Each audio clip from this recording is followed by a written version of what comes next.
Je m'appelle Mohamed Lamine Fall, je suis le coordinateur du bureau régional pour la Fédération nationale des associations d'école coranique du Sénégal, le bureau régional de Kaolack. Nous nous sommes réunis ici aujourd'hui pour répondre à l'appel du vénéré Khalif Cheikh Mountakha Mbacké, que Dieu le garde et l'accorde une longue vie.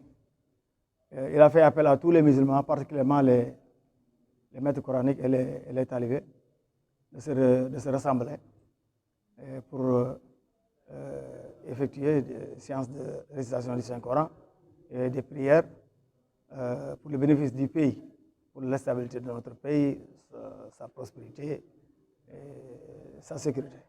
Nous sommes revenus ici en tout cas, nous sommes réunis ici, nous, les maîtres coraniques de la commune de Kaolack avec nos talibés. Il y a plusieurs centaines de daara qui sont présents ici depuis ce matin. Ils ont récité plusieurs fois le Coran. Il y a d'autres qui effectuent d'autres formules. Alors nous voulons nous profiter de cette situation pour adresser en tout cas un mot à l'endroit de l'État du Sénégal et à l'endroit du peuple sénégalais, en disant que le système de l'enseignement coranique est là depuis plusieurs centaines d'années. Depuis 1050, les premiers daara se sont implantés ici au Sénégal, depuis 1050, l'an 1050. Depuis lors, les daara ne cessent d'exister et d'exercer leur travail et de se répandre et de s'élargir. Il n'y a pas un coin au Sénégal où on peut aller sans trouver un daara. Et ces daara-là ne sont jamais pris en charge par aucun État. L'État continue à les ignorer. Mais les daara ont trouvé un moyen de survivre, un moyen de se développer. C'est pour cela qu'au niveau du Sénégal, on peut compter plusieurs millions de personnes qui mémorisent le Coran. Ça n'existe que dans le pays. Je crois que le taux des personnes qui mémorisent le Coran parmi la population sénégalaise, si on fait un recensement, ça sera un taux inégalé parmi les autres pays musulmans. Donc ça, c'est un acquis que les daara ont réussi à réaliser sans l'appui de nulle part. Sinon, l'appui des musulmans, la contribution des musulmans, qui sont décidés à donner l'aumône. Chaque jour, ils donnent l'aumône aux enfants talibés qui aillent les prendre. Donc il faut faire une distinction entre l'aumône et la mendicité. Ce que les talibés font, ce n'est pas de la mendicité, mais c'est le quête de l'aumône. Ce que les musulmans sénégalais donnent aux talibés n'est pas une réponse à un aumône, mais c'est une pratique qu'ils trouvent obligatoire selon les enseignements du Coran et selon les enseignements du prophète sallallahu alayhi wa sallam. En même temps aussi, une fierté pour eux, les musulmans sénégalais qui donnent l'aumône, c'est une fierté pour eux à contribuer à l'existence et au survie aussi bien des talibés et des maîtres coraniques. Parce qu'on dit que les maîtres coraniques envoient les enfants pour aller mendier, pour vivre avec ça. Bien sûr. Parce que les maîtres coraniques enseignent les fils sénégalais, les enfants sénégalais, sans contrepartie.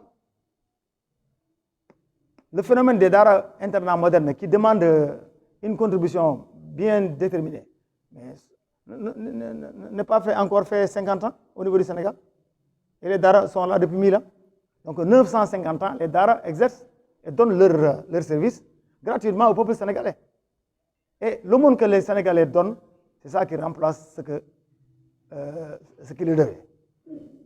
Alors, et puis si on analyse, on fait une observation par rapport aux parents qui envoient leurs enfants, qui ont choisi d'envoyer leurs enfants au niveau des daara, ce sont les catégories sociales ou les catégories auxquelles si on demande quelque chose mensuel, ils ne peuvent pas le faire.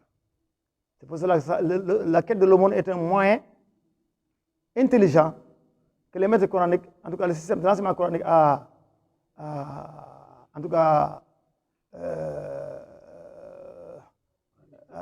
trouvé à trouver pour assurer le survie, le vécu des denrées et le survie de ceux qui les fréquentent. On peut dire que vous demandez l'adhésion des denrées pour consulter avant d'entamer l'acte. Quel acte? La gestion, comment? La gestion des denrées. Non, la gestion des denrées n'a jamais posé un problème pour nous. Parce que nous avons les musulmans qui sont à nos côtés. Nous avons les parents qui nous envoient leurs enfants. Et c'est ce qui nous importe plus, c'est les enfants. Parce que si un dara n'a pas d'enfant à enseigner, il n'est plus un dara. Donc la population sénégalaise fait ce qu'il doit faire. C'est l'État du Sénégal qui n'a rien fait, il veut nous gouverner. Nous ne refusons pas cette gouvernance. Mais si l'État veut nous administrer, il n'a qu'à faire ses devoirs. Et l'État ne peut pas faire ses devoirs. Donc l'État n'a qu'à se dégager entre nous et la population. Il n'a qu'à dégager. Si il peut contribuer ça et là, il vient, on discute, on peut lui montrer la voie. C'est pour cela que nous sommes enthousiastes d'aller participer aux assises que le président de la République du Sénégal a fait appel.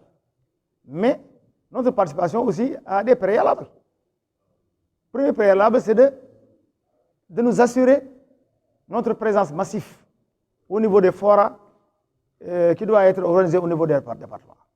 S'ils organisent des forats et ils font appel à tout le monde et ils nous mettent en minorité, notre présence là-bas ne va pas servir à quelque chose. Et tout ce qui va sortir, qui ressortira de ces assises, ne va pas nous engager. Si notre taux de présence normal n'est pas réalisé, n'est pas accepté.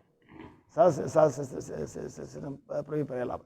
Le deuxième préalable, c'est de libérer nos camarades qui sont enfermés. Ils ont été enfermés à cause de la mendicité de leurs talibés. Nous avons plusieurs dizaines de milliers de daras qui pratiquent la mendicité. Ça sera une ségrégation. Soit qu'ils arrêtent tout le monde, soit qu'ils les libèrent. Avant qu'ils nous appellent à des discussions. S'ils veulent que les assises enregistrent une participation massive de nos daras, la première chose que l'État doit faire, c'est de libérer nos camarades qui sont emprisonnés à Saint-Louis et aussi lever l'interdiction qui a été exercée sur un dara qui est à Thiénaba Seck d'exercer l'enseignement coranique d'ici pendant 5 ans. Ça, c'est une injustice qui ne peut pas être justifiée. Donc, nous nous adressons directement au président de la République d'intervenir, d'arrêter tout cela pour qu'on puisse aller avec la conscience tranquille aux assises. Voilà.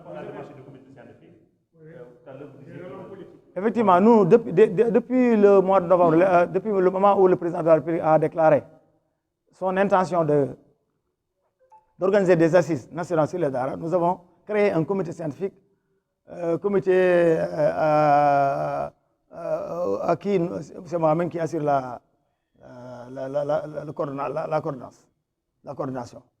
Et nous avons produit plusieurs documents qui sont destinés aux assises et d'autres documents qui sont destinés à préparer nos membres pour qu'ils soient capables de participer pleinement et scientifiquement et objectivement dans les assises.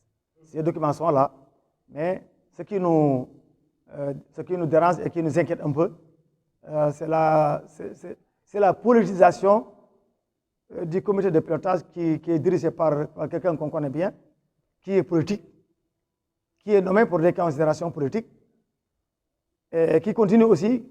Sa première sortie montre que ce n'est pas la personne qu'il faut pour diriger ce comité.